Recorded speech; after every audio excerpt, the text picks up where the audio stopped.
Welcome to Physics Made Easy. Today, I will help you revise mechanics by working with you on an exam exercise that covers forces, conservation of energy, impulse, and graphing motion.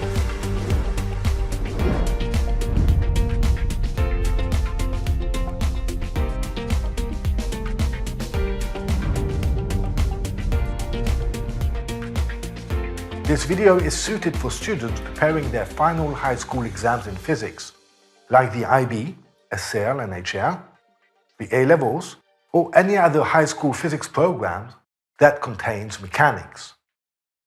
You will now see on the screen the text of the exercise. I will also include it in the description of the video.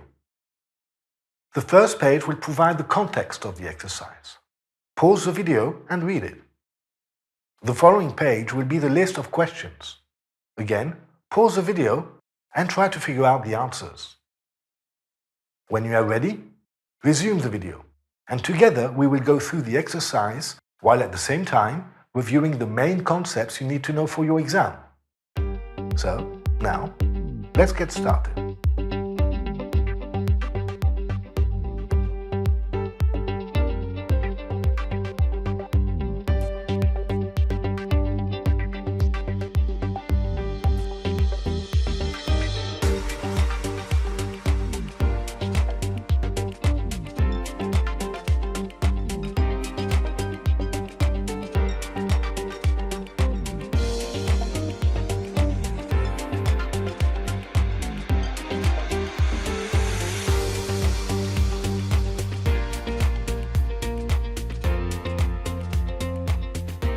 So, how did it go?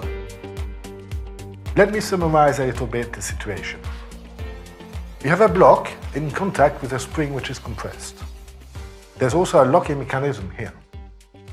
If I release the locking mechanism, the spring will decompress, therefore pushing the block that way. Pushing means applying a force, so the block will accelerate. This will stop when the block reaches point M. From there, the block will move along the ramp and up the slope. Question number 1. At point P, the velocity of the block is 1.7 meters per second. Determine the elastic energy stored in the spring when it is compressed. Right, so how do we do that? Well, let's look at the information they give us. 1.7 meters per second at P. So I have the velocity at P. Velocity, so it's moving, so it has kinetic energy. Oh, we could calculate it, right? It's 1/2 mv squared. M is the mass, we have it, and we have the velocity at P. So we have the kinetic energy. We have the energy due to motion. We also have the height, 15 centimeters. So we also have gravitational potential energy, mgh. So in the end, we have the total energy of the block at P. Where did this energy come from? By whom has it been given? By the spring, yeah. When the spring pushed on the block, it gave it energy because it worked on it. When you apply a force on something, you work on it. A work is a transfer of energy. So the energy the block had at P must be the energy that the spring had at the beginning, when it was compressed. We can figure out this question. Good. The kinetic energy at P is 1/2 mv squared, mvp squared. The potential energy at P is mgh. So the total energy at P, which we call also mechanical energy, is the sum of the two. 1/2 mvp squared plus mgh. And we can calculate it, so 1/2 by 0.5 multiplied by 1.7 squared plus 0.5 again by the gravitational field strength by the height. Remember to put masses in kilos and distances in meters. And I found 1.46 joules. Now, there's how many significant figures in the data? 115, 1.7 meters per second, now 2. So I should finalize my answer by giving 1.5 joules. But I should also write it that way because I might need the data later. And when you calculate from a result, you should calculate with one extra significant figure. Only the final result is given with the same significant figure number than the data you are provided with. Right, so this energy is the elastic potential energy of the spring.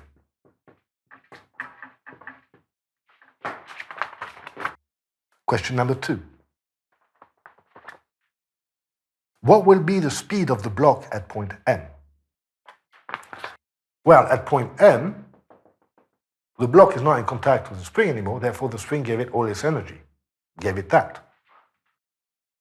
Does the block at point M have any potential energy? No, it only has energy due to motion, kinetic energy. So it's pretty straightforward. Question 2. Well, the kinetic energy, I'll just erase this. So 1, we had the elastic potential energy of the spring was 1.46 joules, 1.5 joules. Question 2.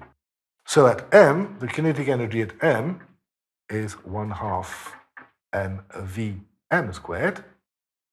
So we can rearrange this to find the velocity at M. Vm is square root of 2 of k at M divided by little m.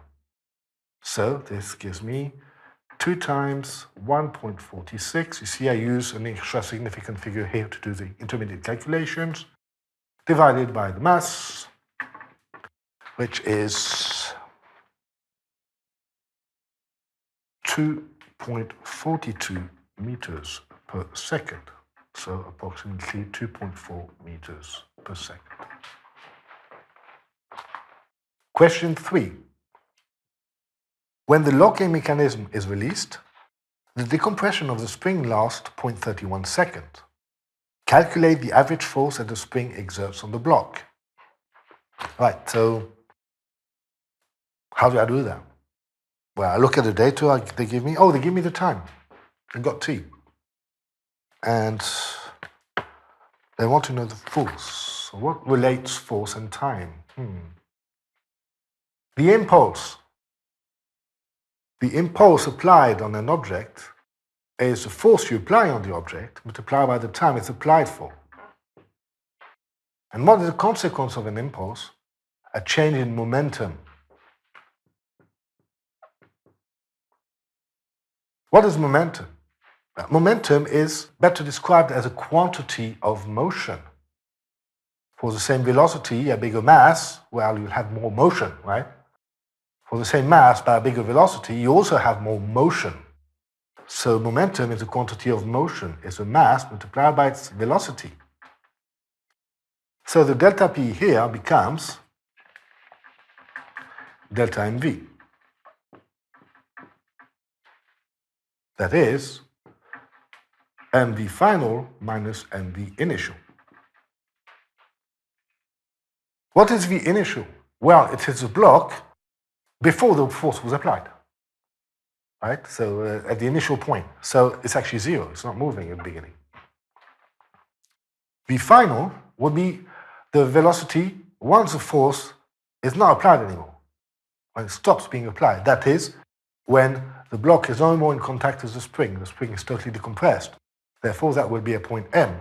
V is the velocity at point M that we calculated before.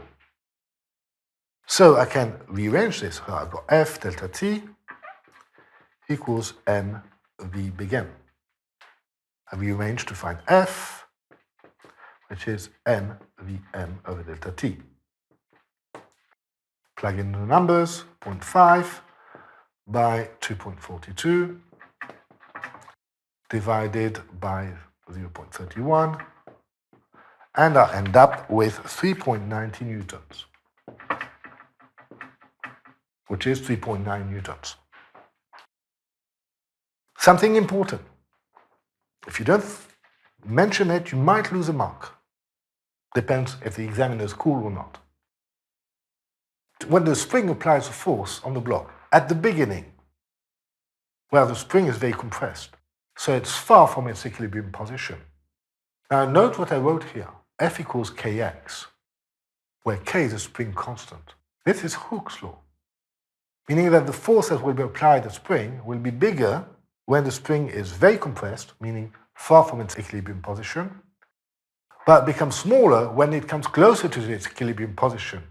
So in this case, the force is large at the beginning and small at the end. So this force is not a single value, it's an average value. So it is important you mention it by putting average in index, or av, or something like this, that you explain, that you understand that this is an average force. I've seen once an exam, and the mark scheme of the exam, it counted for a mark. If you didn't put this, you didn't get the mark. I would also like to make a little comment. I actually really am a fan of this equation. You'll see why. So the impulse is force by the time you apply it, and that causes a change in momentum. Let's rearrange it. I get force equals change in momentum divided by the time. Well, this is a real definition of a force, or more precisely, the real definition of the consequence of a force. The force will cause a change of momentum, right? And it is equal to the rate of change of momentum. So the strength of the force tells you how quickly the momentum changes. Let's develop delta P. It makes me delta mv over delta t. So m is constant, it can be taken out of the delta. M delta v over delta t. What is delta v over delta t? The rate of change of velocity. It's acceleration. Ended up with F equals ma. So the F equals ma you're actually learning, it's actually F net, that's a resultant force that you're actually learning, is also related to that. Question 4. Once the block is released, it follows the path MNP. Referring to the appropriate Newton law, describe the motion of the block from M to N, from there to there. So let's understand the question first, before we rush in. Describe the motion of the block. What do they mean by that? Well, they want you to tell them what the block is doing. Is it at rest? Is it at constant velocity? Is it accelerating? If so, how? Right? And they also ask you to refer it to the appropriate Newton law. Right, so the idea here is to actually state the law and then apply it. Because the law will tell you if it's accelerating or not. So this is what I wrote. An object remains at rest or in uniform motion, between brackets, velocity is constant, unless acted upon by an unbalanced force. So that's a statement of the first law of Newton. So the idea is to look at what are the forces on my block. If they are balanced, I know that the speed of my block will be constant. So on the y-axis, gravity and normal force are balanced. Meaning there's no net force on the y-axis, because if there were, well, my object would start flying or digging inside the ground, which is not the case. On the x-axis, well, there's no force applied on the block. It has been applied, but it's not applied currently between m and n. So there's no acceleration. So the speed is constant. So forces are balanced. So after stating Newton's law, I just wrote down the forces on the block are balanced, so its speed is constant. Question 4b. Draw a free body diagram on the block when it is rising up the ramp. In another color, draw on your free body diagram the resultant force on the block. So why do we draw a free body diagram in the first place? Well, this allows us to list the forces that are applied on an object. And from that, we can deduce the motion of the object. Okay. The ramp is here, NP. So I just draw it here. And this is my block. And I'm going to draw my Freebody diagram. So I'm going to list the forces on the block. So I will have a gravity and the normal force. That's all. So now I can see that mg and n are not balanced. They don't have the same direction. So there is a net force. What is a net force? The net force is a resultant force. It's a sum of all the other forces. So I need to make a vector sum here graphically. I will add mg to n. So first I have mg, and then from the tip of mg I will draw n. And from there to there I will have my sum of forces, which is my net force. Now, please follow the instructions of the exercise to draw it in another color. There's a reason for this. The net force is not part of the Freebody diagram. On the Freebody diagram, you only show the forces which apply on the object. The net force is a consequence of it, a consequence of these forces. It's a resultant, it's a sum of these forces. This is why it was asked to put it in another color. Question 4c. Referring to the appropriate Newton law, describe the motion of the block from N to P. Well, it's the same story as the question 4a. First, you state the law. The second law of Newton states that an object subjected to an unbalanced force will experience an acceleration. And I can eventually put the formula F net equals ma into brackets. Now here, there will be an unbalanced force. Yeah, because the net force is not zero. Therefore, there will be an acceleration on the block. The acceleration is in opposite direction to the motion. The block is still going that way because of its velocity. So it means if the acceleration is the opposite direction than velocity, that the block is actually decelerating. The speed is decreasing. So I wrote, after stating the second law of Newton, the block experiences a resultant force opposed to its motion. It will decelerate. Speed will decrease. Yeah? Okay. Question 4d. Sketch a velocity time graph of the block and using another colored pen on the same graph, plot an approximate displacement time graph. Label the graphs. Right. So a velocity time graph describes the evolution of the velocity of an object with time. So let's put m, n, and p. These would be actually the times for which it reached m and p. So between m and n, the velocity is constant. And between n and p, well, the velocity is decreasing. That's what we just said before. There's an acceleration against the motion. So it's a negative acceleration, therefore negative slope. Let's look now at the displacement time graph. So in red, I'm going to put displacement. Between m and n, well, the object is traveling at constant velocity. Therefore, it is moving. And at a constant rate. The slope here is the velocity. The slope here is the value you would find here for v. Between n and p, the velocity is decreasing. So the slope is decreasing. Because it's decreasing with time, the amount of displacement the object covers becomes less and less for each second. So it is still moving, but slowing down and covering less and less distance. So now you should have this, which is kind of curved. So don't forget to label, this is x, and that would be a v.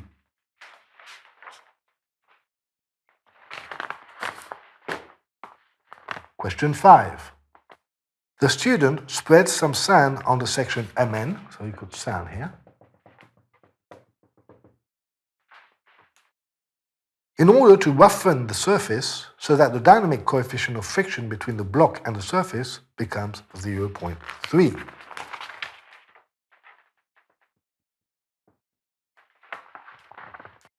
Will the block make it up the ramp and reach point P? If there's friction here, that means there will be a force that way. Friction always goes against motion. If there's a force that way, it means it's going to decelerate. Right? F equals ma, right? So it's going to decelerate, and it won't have the same speed at n that it has at m. So will it reach P? Well, it all depends on how much speed it has at n. If the kinetic energy at n is bigger than the potential energy at P, it will reach it.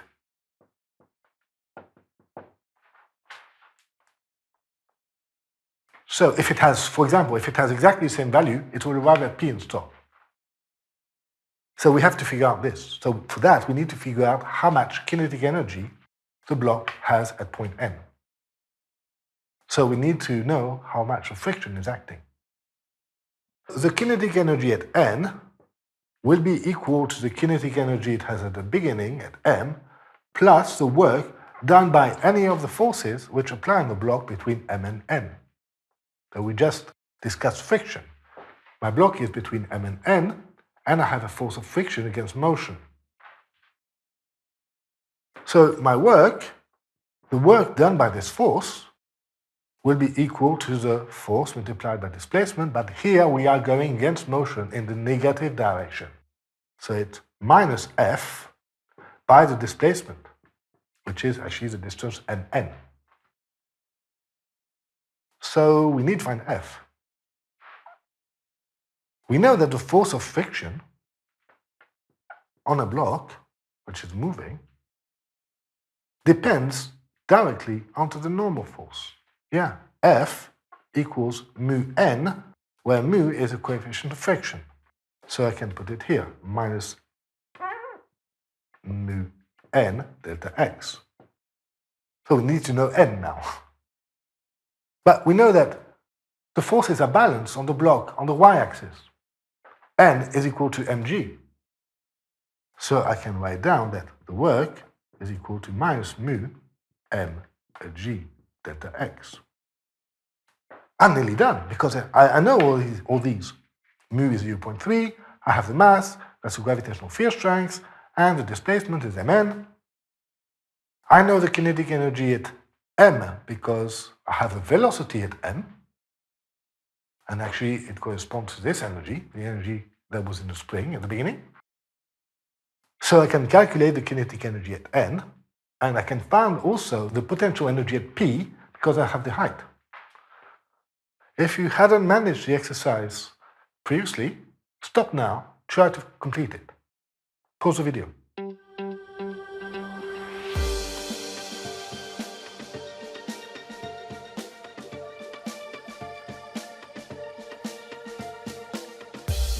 Right, so let's plug in numbers.